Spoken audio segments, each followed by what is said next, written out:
Juvenile is known as one of America's top rappers, but behind the fame and success, his life has been marked by deep sorrow.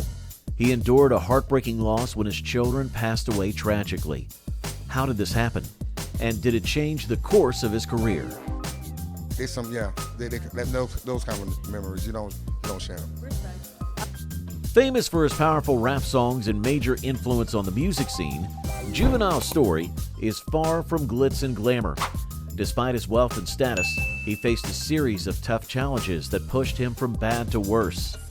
This is the story of a celebrity who lost his children in a single devastating day. It's about more than just tragedy. It's about how it shaped his life, his fortunes, and his lifestyle. Ready to learn more? Let's dive in. According to Celebrity Net Worth, as of this year, Juvenile is estimated to have a net worth of $500,000. This amount sounds significantly low compared to his impact on the music industry. Well, that may be true. However, various reports have revealed that the decrease in his net worth is due to his numerous legal battles and other scandals. We will soon get to that. Now let's return to his net worth. How did he amass such a substantial amount of wealth? Celebrity Net Worth revealed that Juvenile's net worth stems mainly from his musical career. He's released a significant number of albums, which have earned him substantial wealth. Also, Juvenile was able to grow his wealth through the earnings from his digital streams and concert performances. In 2020, he started a furniture company called Made by Juvie. The furniture company has significantly contributed to his wealth, and the sales have been a substantial help. Later in 2023, Juvenile saw the need for collaborations with others. This led him to team up with Urban South Brewery for a new flavored drink called Juvie Juice.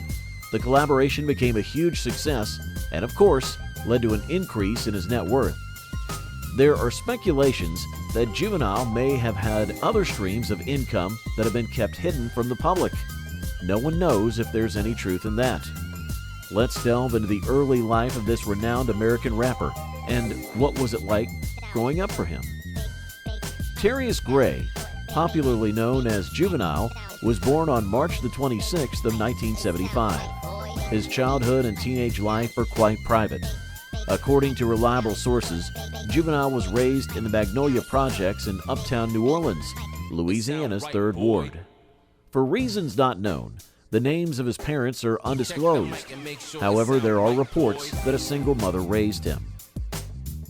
Juvenile started his education at Our Lady of Grace Catholic School. When he was at school, he discovered that he loved rapping. Additionally, due to the environment in which he grew up, the local bounce music scene had a significant influence on him. As early as 11 years old, Juvenile went around showing off his rapping skills and performed on a few platforms. When his mother got a whiff of this, she was annoyed. She disapproved and refused to support him. Due to her disapproval, Juvenile started sneaking out of the house to perform. At that age, he was not ready to give up on his self-discovered talent. What a resilient young boy! When Juvenile was discovered, the neighbors would always taunt him and call him Little Juvenile. It was an amusing slight. Gradually, he grew accustomed to the name, came to love it, and it ultimately became his rap name. In his words, he earned the name Juvenile when he was still thugging. Despite the disapprovals and rejections he faced from home, how did he successfully pursue a musical career? Let's find out. They bought the album, gave me a set amount of money. Juvenile's career started as far back as 1991. After appearing in different local talent shows, he made his recording debut in tracks by bounce music artist DJ Jimmy titled It's Jimmy, which was released in 1991, and Bounce released in 1993. A year later, his studio album, Being Myself, was released in 1994 by Warlock Records. Contrary to Juvenile's expectations, the album did not garner much national attention and failed to chart on the Billboard 200. It only did well on a local level. The Juvenile saw no reason to stay with the record label any longer and left. Additionally, there were reports of creative differences arising between him and the record label. They wanted him to record bounce music, and this ended up becoming a hassle. Due to this and other disappointments, he temporarily gave up on music. After leaving Warlock Records, he started working at a gas processing plant. And while he was there at work, he met Cash Money Records CEO Brian Williams at a bus stop, and the two had a brief conversation. And at that point, Juvenile decided to try his luck again and did a freestyle rap for him. Williams loved it and fixed an appointment with him. On that day, Juvenile went to visit Williams and producer Manny Fresh at Cash Money Records. When he got there, he performed raps for about 30 minutes. They were pleased and decided to give him a chance. In 1997, Juvenile released his second album, Soldier Rags, through Cash Money Records. The album became popular, earning Juvenile the recognition he deserved. Among local rap audiences, the name Juvenile began to register in their minds. Additionally, the album achieved national success, charting on the Billboard Hot R&B chart.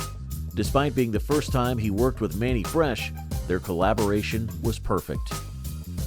After he released his second album, Cash Money Records continued to produce all of his albums except Juve the Great.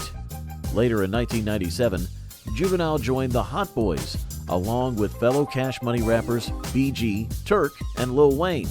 They decided to release their debut album as a group, Get It How You Live, that year. Juvenile continued to release more albums and gained even more fame. Later, in 2009, he was invited for an interview with allhiphop.com. During the interview, he discussed one of his albums, Cocky and Confident. In the interview, he stated that he would take a different direction from his last project, which was made while he was still mourning Katrina. Also, he expressed his great desire to work with only fresh and young producers on the album. Cocky and Confident, which was released in December of 2009, peaked at number 49 on the Billboard 200. It contained one charting single, Gotta Get It, which peaked at number 53 on the Billboard R&B chart. Album is based upon where I'm at right now. I wanted to do an album that was full of energy. Juvenile made more progress, and on June the 19th of 2012, he released his 10th studio album, Rejuvenation, through Rap-A-Lot Records. His first single from the album, Power, featured artists such as Rick Ross, Lil Wayne, DJ Khaled, and Drake. Later, on February the 18th of 2014, Juvenile decided to release his 11th studio album titled The Fundamentals. The Fundamentals made a big hit, and many people loved the album. That year, Juvenile made a shocking announcement. On October the 28th of 2014, he revealed to the public that he had resigned from Cash Money. This news came as a surprise to everyone, as no one had expected it after the long break. Later, on March the 28th of 2019, he dropped another bomb. He released a joint album with Birdman titled Just Another Gangsta. What it do, dog? Yo, he's back with a project, surprisingly with Birdman. I didn't expect it, but you and I got to talking, and you said, look, it's been good for a while. The album was met with numerous appraisals and love from their fans. Juvenile continued to soar higher, and in April of 2021, he was awarded a key to the city of New Orleans by Mayor LaToya Cantrell. It was a big one for Juvenile, and on June the 30th of 2023, he performed on NPR's Tiny Desk concert series. His performance was welcomed with positive reviews. There were reports that Juvenile performed that song because of a Twitter user named They Love Mike. The Twitter user requested the performance. Juvenile responded to the tweet by typing WTF as a tiny desk and no. Later, he changed his mind when many of his fans continued to make that request. As of July the 19th of 2023, the video had garnered 4 million views. It was a massive performance with many featured guests. Some of them included producer Manny Fresh, John Batiste, Trombone Shorty, Alvin Ford, the singing duo The Amours, and the Louisiana Philharmonic Orchestra. His career continued to rise. Let's explore his luxuries and how he spent his wealth. Look, because last time I got rushed and it didn't work out right, so. 400 Degrees announced Juvenile to the world. Other albums were loved and cherished, but 400 Degrees made the headlines and became one of the most searched albums of all time. The album was released on the 3rd of November 1998 by Universal Records and Williams. Records show that this particular album is Juvenile's best-selling album of his solo career. In 2021, he sold 6 million copies. Later, the album received quadruple platinum certification by the Recording Industry Association of America on the 19th of December, 2000. The album's 2 preceding singles, Ha and Back That Ass Up, peaked at number 68 and number 19 on the Billboard Hot 100 respectively. Additionally, the album reached number 9 on the Billboard 200 and number 2 on Billboard's Top R&B Albums chart. The album also features the remix of the single Ha with New York rapper Jay-Z, its only guest appearance from outside the Cash Money roster, and the first time a rapper from the label worked with an East Coast rapper on a song. The album won the Billboard Music Award for Top R&B Album in 1999. The explicit version of the album was not uncensored. Lines such as "Do a Homicide with Me" and "Gone Ride with Me" and "Put a Pistol in His Face" can be heard in Welcome to the Noala.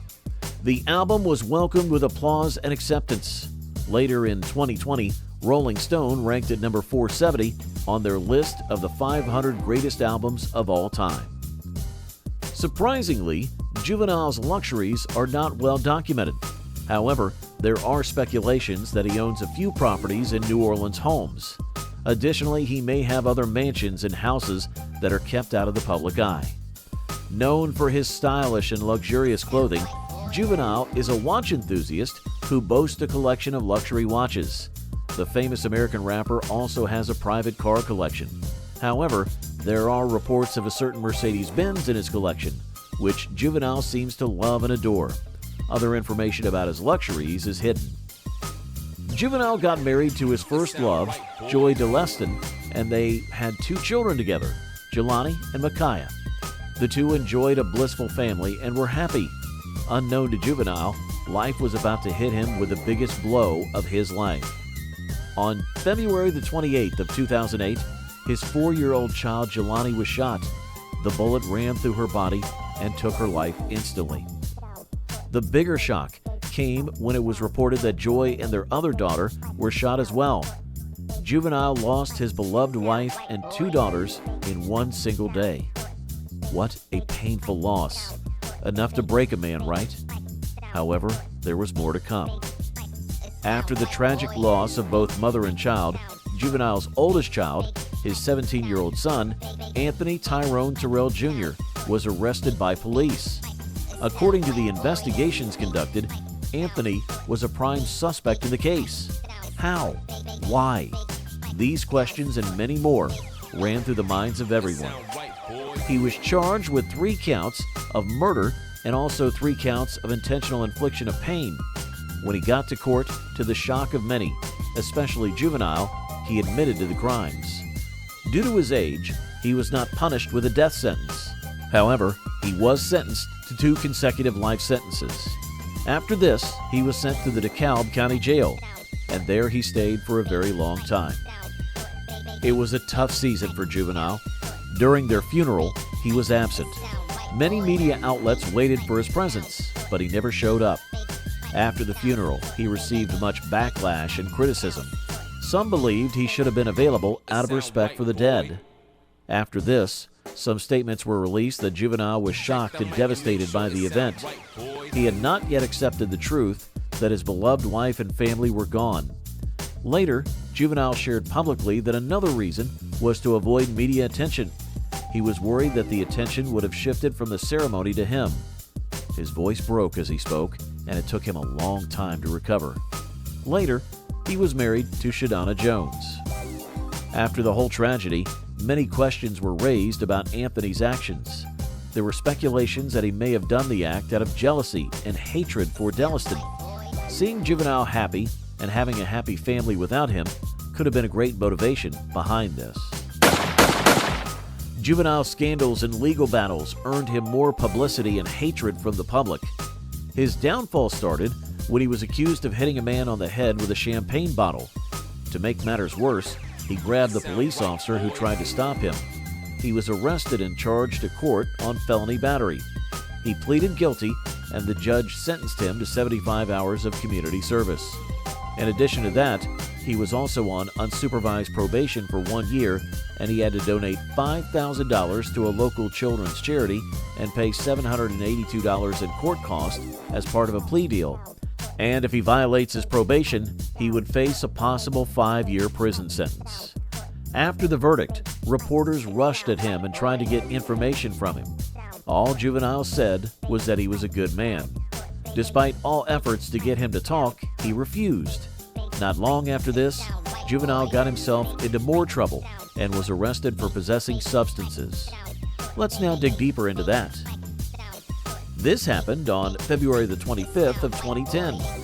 Juvenile was recording music, and in the process, a neighbor perceived the smell of substances and reported it to the police. The police arrived shortly after the call and confirmed that it was true. He was arrested and tried in court. Juvenile seemed to be addicted to the substances. Why? There were reports that he was once caught with 3 other people burning substances in their car. They stopped at a police checkpoint in New Orleans. Sergeant Paul Accardo said that officers detected a very strong odor of burning marijuana coming from the vehicle. Officers then observed 2 still burning marijuana cigarettes in the ashtray and subsequently arrested all 4 occupants for possession of marijuana. The men were later booked with possession of cocaine after officers found a small amount of cocaine in the trunk of the car. He was arrested and later released on bond. In August of 2010, he pleaded guilty to all the charges and received a suspended 3-month jail sentence and 6 months of probation. Later, he paid a $250 fine and court costs. He continued to get himself into more legal battles, and things got extremely bad for him when he was charged in court for not paying child support. Deion Williams filed a lawsuit against Juvenile for not paying child support fees. The court records revealed that Juvenile's fees were about to reach $170,000. He paid her $20,000 and refused to pay the rest. When civil court judge Nikisha Irvin Knott heard that Juvenile owed about $150,000 in child support debt, she ordered that he either spend 30 days in jail or pay his child support debt to Deion Williams. Deion had a son with him.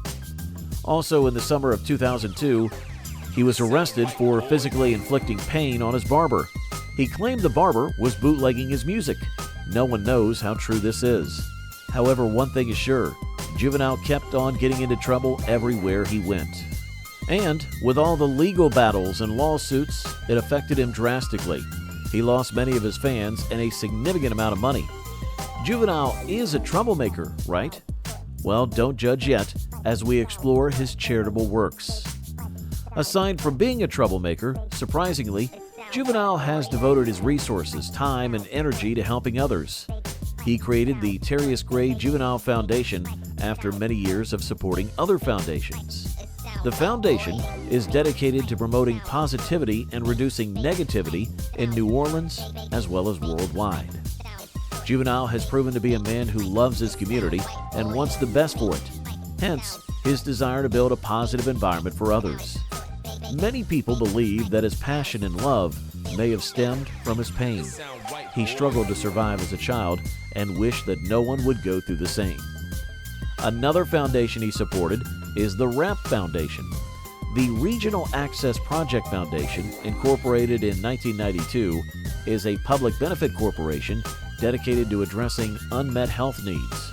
The foundation aims to provide juvenile intervention services to the residents of Coachella and Palo Verde valleys. They do this through grants, and Juvenile gave his undivided support to the foundation. Later, Juvenile was presented with a congressional resolution to honor the New Orleans natives' contributions to the hip-hop and black communities. Representative Troy Carter bestowed the honor upon him. Carter noted his accomplishments and referred to him as a trailblazer of the Southern style of hip-hop. He said that this will live in the Library of Congress forever. He discussed his contributions to hip-hop, his impact on the culture of Louisiana, and more specifically, New Orleans. He also said that Juvenile is most deserving of the highest recognition for proudly representing the city of New Orleans and the state of Louisiana as a globally recognized musical artist. He said he was proud to acknowledge Terrius Juvenile Gray for his musical and cultural contributions, recognizing his pivotal role in popularizing the New Orleans bounce style of music around the world.